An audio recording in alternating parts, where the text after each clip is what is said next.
Hello, नमस्कार, आदाब, सत श्री अकाल और अस्सलाम वालेकुम। मैं हूं मोहम्मद अहमद काज़मी, लेकर आया हूं आपका पसंदीदा कार्यक्रम नज़र दुनिया पर। आपको मीडिया स्टार वर्ल्ड की तरफ से मिडिल ईस्ट की ख़ास तौर पर ख़बरें पल पल की पहुंचाई जा रही हैं और मैं समझता हूं आप लोग भी इसे काफ़ी पसंद कर रहे हैं। जैसा कि कमेंट्स में मैं देखता हूं आपका इंटरेस्ट काफ़ी डेवलप हुआ है उस तरफ। मिडिल ईस्ट में कुछ ख़ास घटनाएं आज हुई हैं जो मैं आप तक पहुंचाना चाहता हूं। सऊदी अरब के जद्दा बंदरगाह के पास शुक्रवार को ईरानी तेल टैंकर पर हुए हमले के बाद स्थिति काफ़ी पेचीदा है। ईरान ने इसका इल्ज़ाम सऊदी अरब पर नहीं लगाया है और इशारा ये दिया जा रहा है कि ये काम अमेरिका या इजराइल ने क्या हो सकता है, क्योंकि वो सऊदी अरब और ईरान में जंग शुरू कराना चाहते हैं।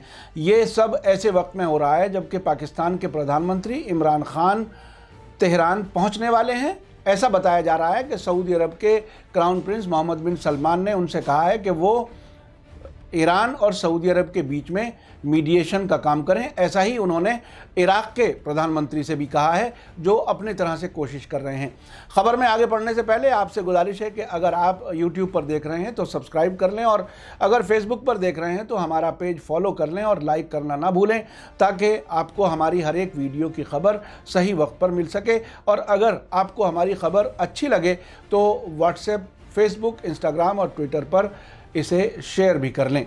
अहम खबर यह है कि ईरान की राष्ट्रीय सुरक्षा के उच्च परिषद के सचिव अली शमखानी ने चेतावनी दी है कि तेल टैंकर पर हमला करने वाले यकीन रखें कि उन्हें इंतकामी कार्रवाई यानी बदले की कार्रवाई का सामना करना पड़ेगा।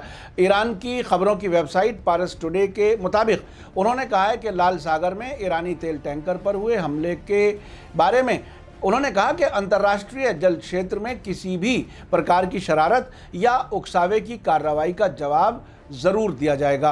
अली शमखानी का कहना है कि इस तरह के काम का मकसद इंटरनेशनल जल मार्गों को व्यापारिक जहाज़ों के लिए अशांत यानी डिस्टर्ब्ड बनाना है। इस घटना की जांच से इस खतरनाक घटना के मुख्य सोर्स यानी जो ख़ास सोर्स है उसका पता चला है। इसकी गहन यानी गहरी जांच के लिए एक ख़ास समिति बनाई गई है, जिसकी रिपोर्ट जल्द ही न्यायपालिका के हवाले कर दी जाएगी। अली शमखानी ने पिछले कुछ महीनों के दौरान लाल सागर में ईरान के टैंकरों पर किए गए हमलों की तरफ इशारा करते हुए कहा कि इंटरनेशनल वाटर्स को अशांत बनाने से वैश्विक अर्थव्यवस्था के लिए गंभीर यानी सीरियस खतरे पैदा होंगे। उन्होंने कहा कि इस उकसावे वाली कार्रवाई के बुरे नतीजे भुगतने के लिए इसकी योजना बनाने वाले, उस पर अमल करने वाले और उसको प्रोटेक्शन देने वालों को तैयार रहना चाहिए। आपको बता दूं कि फ्राइडे की सुबह लाल सागर के पूर्वी भाग में ईरानी तेल टैंकर को हमले का निशाना बनाया गया था, जिससे इस तेल टैंकर को नुकसान पहुंचा है। इसी बीच इलाके से एक बड़ी खबर यह है कि अमेरिका सऊदी अरब में 3000 एक्स्ट्रा फौजी तैनात करेगा। इस अमरीकी फौजों की तैनाती पर ईरान ने चेतावनी दी है कि हथियारों से सुरक्षा नहीं खरीदी जा सकती। ये ऐसे वक्त में हो रहा है जबकि ईरान के राष्ट्रपति हसन रूहानी ने हाल ही में यूनाइटेड नेशंस जनरल असेंबली में कहा था कि अमेरिका को मिडिल ईस्ट से बाहर निकल जाना चाहिए और खाड़ी की सुरक्षा पड़ोसी देश मिलकर खुद कर सकते हैं। वहाँ किसी भी बाहरी देश की ज़रूरत नहीं है। उनके वजूद से हालात पेचीदा होते हैं। अमेरिकी मीडिया से मिली रिपोर्ट के मुताबिक पेंटागन ने ऐलान किया है कि वो सऊदी अरब में 3000 एक्स्ट्रा सैनिक और ज़्यादा हथियार तैनात करने जा रहा है। वाशिंगटन इसे सुरक्षा के लिए तैनाती बता रहा है। 14 सितंबर को सऊदी अरब की आरामको कंपनी के 2 तेल कारखानों पर यमनी ड्रोन हमलों के भीषण हमलों के बाद सऊदी अरब को सुरक्षा देने का दावा करने वाला अमेरिका सवालों के घेरे में आ गया है। अमेरिका ने इन हमलों के लिए ईरान को जिम्मेदार ठहराने की कोशिश की थी।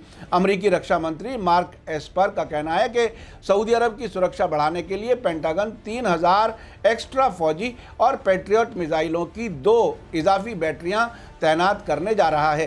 फ्राइडे को पेंटागन की तरफ से जारी होने वाले बयान में कहा गया है कि रक्षा मंत्री एस्पर ने सऊदी क्राउन प्रिंस मोहम्मद बिन सलमान को एक्स्ट्रा सैनिकों की तैनाती की इत्तला देते हुए उन्हें सऊदी अरब की रक्षा बढ़ाने की यकीन दहानी दी है। इस बीच ईरानी विदेश मंत्री मोहम्मद जवाद ज़रीफ ने कहा है कि अगर सऊदी अरब को अपनी और इलाके की सुरक्षा की इतनी ही परवाह है तो उसे अमेरिका की गोद में बैठने और उससे भारी तादाद में हथियार खरीदने के बजाय पड़ोसी देशों से रिश्ते अच्छे करने चाहिए। ज़रीफ ने सऊदी अरब से अपनी विदेश नीति को एक बार फिर गौर करने का अनुरोध किया है और कहा है कि रियाद को अगर मिडिल ईस्ट में शांति चाहिए तो उसे अपना रवैया बदलना होगा। उन्होंने कहा है कि हथियार खरीदने से आप सुरक्षा नहीं खरीद सकते। अगर सऊदी अरब को सुरक्षित रहना है तो उसका बेहतरीन रास्ता यह है कि उसे यमन में जंग बंद कर देना चाहिए और अपने पड़ोसी देशों से अच्छे रिश्तों की शुरुआत करनी चाहिए और अमेरिका पर भरोसा नहीं करना चाहिए। गौरतलब है कि सऊदी अरब के तेल कारखानों पर भीषण ड्रोन हमलों के बाद सऊदी क्राउन प्रिंस ने एक इंटरव्यू में ईरान के साथ सब मतभेद भुलाने की बात कही थी, लेकिन अमेरिका और इजराइल अस्थिर और अशांत यानी इनस्टेबल और डिस्टर्ब मिडिल ईस्ट में ही अपने हित देखते हैं, इसलिए वो कभी नहीं चाहते कि ईरान और सऊदी अरब पीसफुल तरीके से अपने इख्तलाफ ख़त्म करें। एक बार फिर अमेरिका सऊदी अरब को सुरक्षा का भरोसा देकर हज़ारों एक्स्ट्रा फौजी तैनात करने जा रहा है, जिसका सीधा बोझ पहले से ही संकट से गुजर रही सऊदी अर्थव्यवस्था यानी वहाँ की इकोनॉमी पर पड़ेगा। अमेरिकी राष्ट्रपति डोनाल्ड ट्रंप खुलेआम कई बार सऊदी अरब को एक दूध देने वाली गाय बता चुके हैं और उसे सुरक्षा देने की कीमत चुकाने के लिए कह चुके हैं। इसी बीच लंदन स्थित राय अल यौम के एडिटर और सीनियर अरब पत्रकार अब्दुल बारी अतवान ने सवाल उठाया है कि क्या सऊदी अरब के किनारे ईरानी तेल टैंकर पर हमला इजरायली पनडुब्बियों ने किया है? तेहरान ने सऊदी अरब को निर्दोष क्यों बताया है और क्या अमरीकी फ़ौजी और मिसाइल रियाद भेजने के वक्त ये हमला क्या केवल इत्तेफाक है?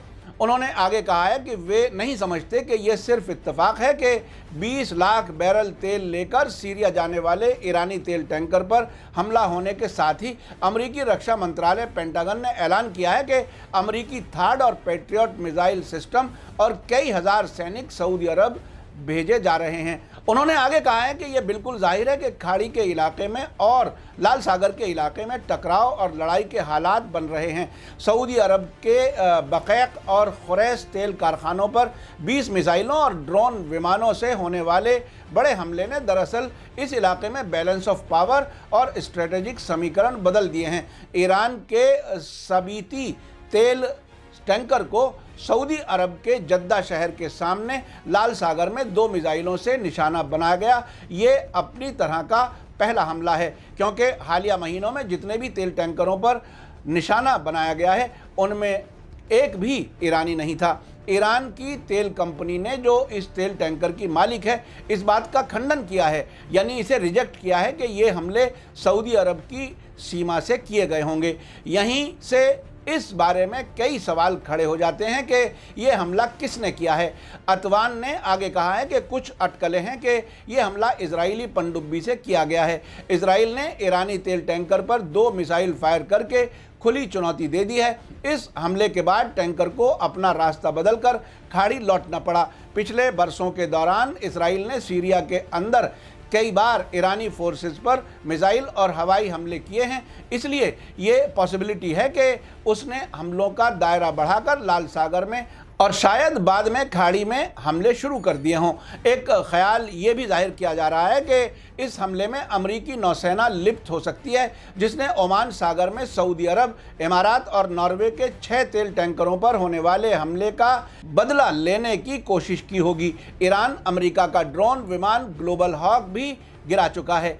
ईरान ने फॉर्मल जांच शुरू होने से पहले ही सऊदी अरब को इस हमले के मामले में निर्दोष बताकर ये मैसेज दिया है कि जब एक ही दिन बाद पाकिस्तान के प्रधानमंत्री इमरान खान तेहरान पहुंचने वाले हैं, सऊदी अरब के साथ तनाव नहीं बढ़ाना चाहता। वो अपने साथ सऊदी अरब का वार्ता का प्रस्ताव लेकर तेहरान पहुंच रहे हैं। ईरान के इस रुख से ये भी जाहिर हो गया है कि ईरान को मालूम है कि हमले में कौन मुलव्विस हो सकता है। अतवान ने आगे कहा है कि बहुत ज़्यादा पॉसिबिलिटी इस बात की है कि ईरान इस हमले का इंतकाम ज़रूर लेगा। हालिया महीनों के तजर्बे से यही बात समझ में आती है। ईरान की IRGC फोर्स ने 2 महीने पहले हर्मुज स्ट्रेट के इलाके में ईरानी वायु सीमा का उल्लंघन करने वाले अमरीकी ड्रोन को मार गिराने में एक पल भी हिचकिचाहट नहीं दिखाई थी। इसी फोर्स ने जिब्राल्टर के इलाके में ईरानी तेल टैंकर ब्रिटेन के जरिए पकड़े जाने के बाद सुप्रीम लीडर आयतुल्लाह खामेनाई के कहने पर अमल करते हुए फौरन 2 ब्रिटिश तेल टैंकर जब्त कर लिए थे। ये सारे वाकयात ऐसे हो रहे हैं जिसमें मालूम हो रहा है कि अमेरिका सऊदी अरब में और ईरान के बीच क्यों जंग शुरू कराना चाहता है। वो पूरा हथियार बेचने का एक सिलसिला है और इन मुल्कों को कमज़ोर करना चाहता है। आपको मेरा कार्यक्रम कैसा लगा कमेंट्स में ज़रूर लिखें। इसी के साथ मुझे दीजिए इजाज़त। धन्यवाद, शुक्रिया, जय भारत, जय हिंद।